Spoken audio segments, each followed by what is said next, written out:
Hi, good morning. Dr. Shannon Irvin here. Today we are going to talk about habits, how to get rid of those bad habits, and how to form the good habits that you want to get into your life. I am an entrepreneur.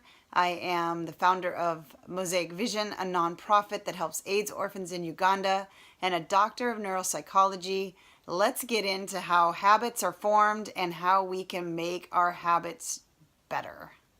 Is how do we do the things we need to do to grow it, and how do we stop doing the things that are sabotaging it? So I'm just going to take an example of, let's say, wanting to eat healthier.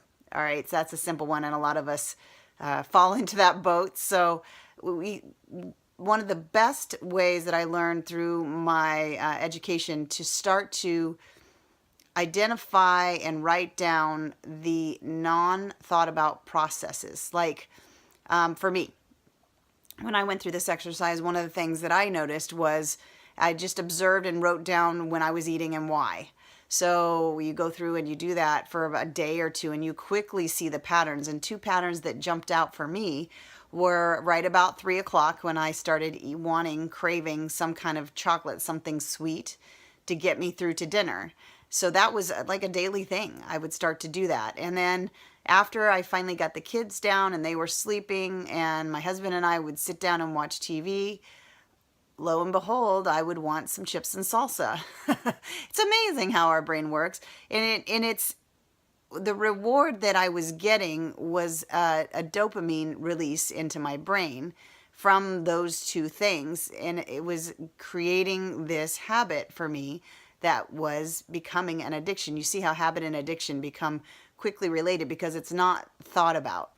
So one of the big questions I get from a lot of the young entrepreneurs that I mentor is, how do I create good habits around my business? Or how do I create successful habits, habits of successful people? And it really is that process of identifying the sabotaging habits and replacing them with habits that are beneficial to you.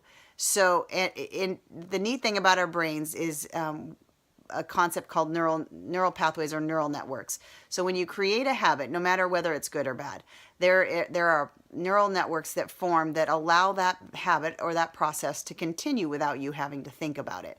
That's one of our ways our brain is efficient, which is really, really cool. We can use that process that God put in our brains to our advantage.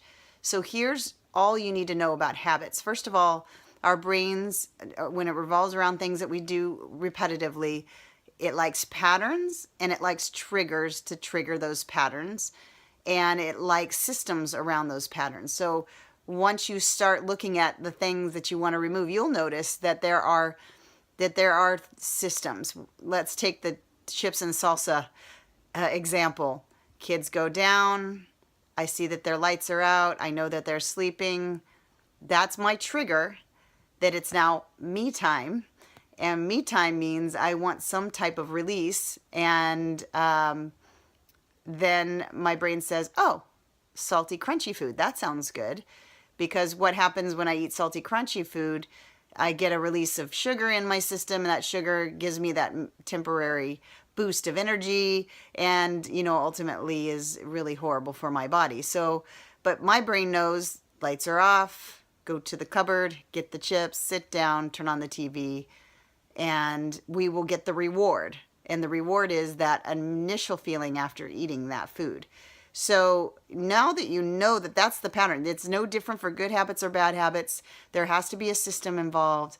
There has to be some type of reward, and that pattern needs to be there. So knowing that, you can create a new pattern to replace that. Now here's the thing. I might have been the person, possibly, maybe, the one that had done that nighttime since the kids were born. So let's see, like at least 10 years.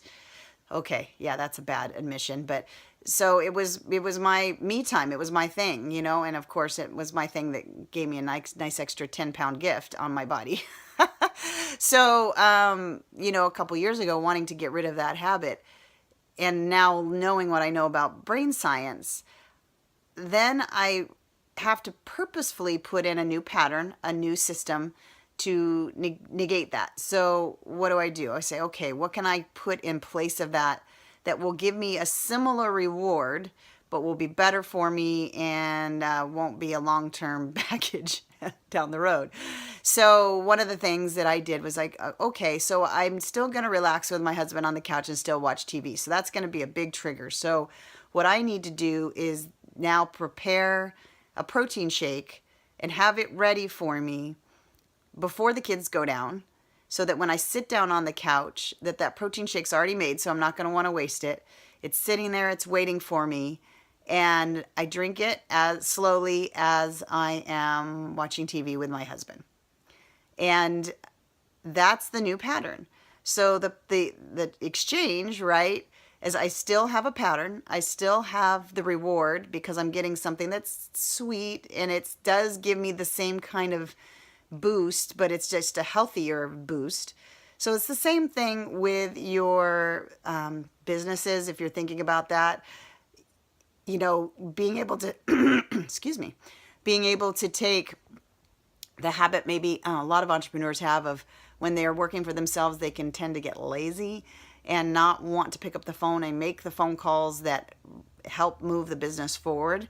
So if the reward is being able to not have to go so intensely, then the new pattern is after I make 3 phone calls to my biggest clients, whatever it is within your business that will move the needle forward for you, you make those 3, and the reward after those 3 phone calls, the reward is getting to take a walk or getting to check your social media or whatever it is, but some kind of reward, and then make that the new pattern first thing in the morning. So take a look at your habits, take a look at your things that you're wanting to improve, and observe them for a couple days. Don't try to change them, just observe them for a couple days, and determine what your patterns are around them, and then also what those triggers are. And then purposefully sit down and adapt a new pattern. Now, know this, let's talk about my 10-year chip habit. It took me 10 years of that neural network building. So it's really a deep groove in my brain, right? Super easy to go back to if I don't stick to the new pattern. But our brains are super adaptive. So what we see in neuroscience and PET scans, that within 20 to 21 days of creating a new system and process, and you've got to think in that way, system and process, after about 21 days, that neural network has begun to change, and a neural pathway on the new habit has formed. And then what we really do see is about at day 60, between 60 and 66, is the day where that neural network is as strong as the original one. So how cool is that, you guys, that after 10 years, I can change a habit and completely reprogram things into the things I want them to be on purpose within 60 days. So I want you to be thinking about habits not as like, I got to try harder. It's not about trying harder at all. It's about putting the system there and following those steps in your system. And then after 21 days, it gets a lot easier. And after 60 plus days, it's that neural network that was just as strong as the first one. So I want to hear in the comments below, can you let me know what good habit you want to add in place of a bad habit? If you want to get brave and tell me what the bad habit is you want to get rid of, that's fine too. But let's put it, sometimes it's amazing when you put something in writing how powerful that is. So in the comments below, let me know what habit it is that you want to change or what good habit you want to add. And I look forward to hearing in about 21 days how it's going. And